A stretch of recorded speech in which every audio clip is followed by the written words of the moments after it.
I am Dr. Ayushie Gupta, resident of KS Hegde Medical Academy, presenting a paper on MRI evaluation of infective arthritis with histopathological correlation. Introduction. Infective arthritis can be classified as septic or tuberculous. Septic arthritis is a rare and critical orthopedic emergency, typically affecting just one joint. If not treated promptly, it can result in systemic sepsis and carries a mortality rate of 16.3%. Over 50% of patients may present with a severely painful, non-traumatic joint, swelling, pain, and fever. However, sweating and chills are less frequently observed. It is noted in many studies that both serum ESR and CRP levels have a sensitivity of over 90% for septic arthritis. They can assist in evaluating septic arthritis, but they are not conclusive for diagnosis. Hematogenous spread is the most common route for these infections to reach the joint space, while penetrating trauma or direct inoculation can also be correlating factors. The confirmation of diagnosis requires the isolation of infectious agent from the synovial fluid. Staphylococcus aureus is the most commonly cultured organism. The most common form of tuberculous arthritis is chronic granulomatous monoarthritis. There are two types of tuberculous arthritis, one that begins in the synovium and joint capsule and another that primarily affects the bone. Tuberculous arthritis can mimic pyogenic, fungal, non-tuberculous mycobacterial or inflammatory arthritis. The weight-bearing joints such as the hip, knee, foot, and ankle are most commonly affected, followed by shoulder, elbow, and wrist. MRI shows destruction of articular cartilage. It also shows an increase in T2 weighted or proton density signals at the damaged site, as well as bone marrow edema, which is observed as localized rise in T2 PD signals in the bone. Soft tissue edema is indicated by diffuse swelling around the synovium with heightened T2 PD signals. Moving on to AIM, to evaluate infective arthritis and correlation with histopathology using magnetic resonance imaging. Place of study, Department of Radiodiagnosis at Justice K.S. Hegde Charitable Hospital, Mangalore. 20 cases were taken over a period of 12 months. Patients who were clinically and radiologically suspected of infective arthritis were included.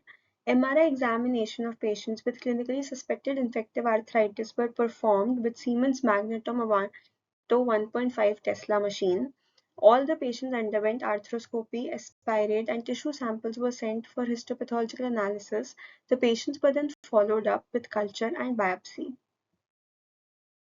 In this study, male predominance was seen, that is 70% of the patients were males and 30% patients were females. 60% patients were in the age group of 40 to 60 years, followed by 20 to 30 years, then more than 60 years, and only 5% patients were less than 20 years. 14 patients were diagnosed to have pyogenic etiology, out of which the causative organism for 12 patients was Staphylococcus and 1 each for Streptococcus and Pseudomonas. Only 6 patients were diagnosed to have tubercular etiology. Moving on to case 1, patchy stir hyperintense signal involving distal portion of the femur, proximal tibia and patella, diffuse irregularities in the cortical surface of the patella and cartilage of both tibia and femur, mild to moderate effusion in the knee joint with diffuse synovial thickening and enhancement, diffuse stir hyperintensity is noted in the adjacent muscles and soft tissues. Histopathological diagnosis was acute on chronic suppurative lesion, negative for granuloma malignancy. The culture test identified Pseudomonas aeruginosa as the causative agent. Moving on to case 2, articular surface erosion with subarticular marrow edema involving the distal end of radius and ulna, carpal bones and base of metacarpals with gross effusion and subluxation of distal radioulnar joints, multiple intercarpal joints and radiocarpal carpometacarpal joints. Inflammatory changes noted around the wrist joint with multiloculated fluid collections. Histopathological diagnosis was caseating granulomatous lesion favoring tuberculosis. Moving on to case 3, marrow edema with articular surface erosions of the head of the humerus and glenoid with gross effusion in the glenohumeral joint with extension of the collection into the subscapular and subacromial bursa muscles and intermuscular plane around the shoulder joint. Partial tear of the supraspinatus tendon with contained collection and inflammatory change was noted.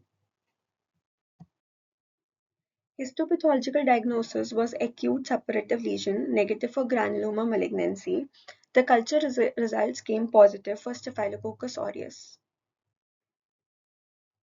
Moving on to case 4, gross shoulder joint effusion noted with hypointense septations within the fluid extending into intermuscular planes and subarticular marrow edema in the glenoid and the head of the humerus with periarticular soft tissue inflammation.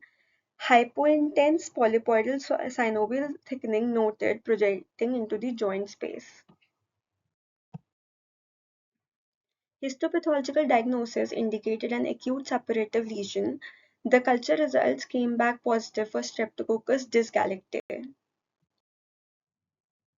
Moving on to case 5, marrow edema noted in right sacroiliac joint with erosion of the articular surface, minimal joint effusion, and inflammatory changes noted in the soft tissues around the sacroiliac joint, right piriformis muscle, and around formation of right sacral plexus with enlarged ipsilateral iliac lymph node.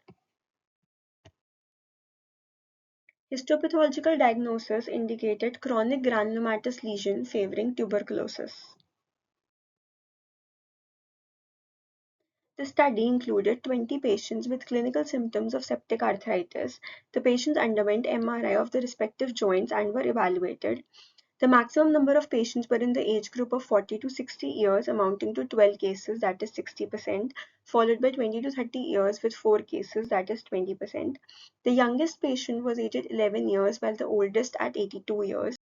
70% of patients, that is 14, were males, and 30% of patients, that is 6, were females.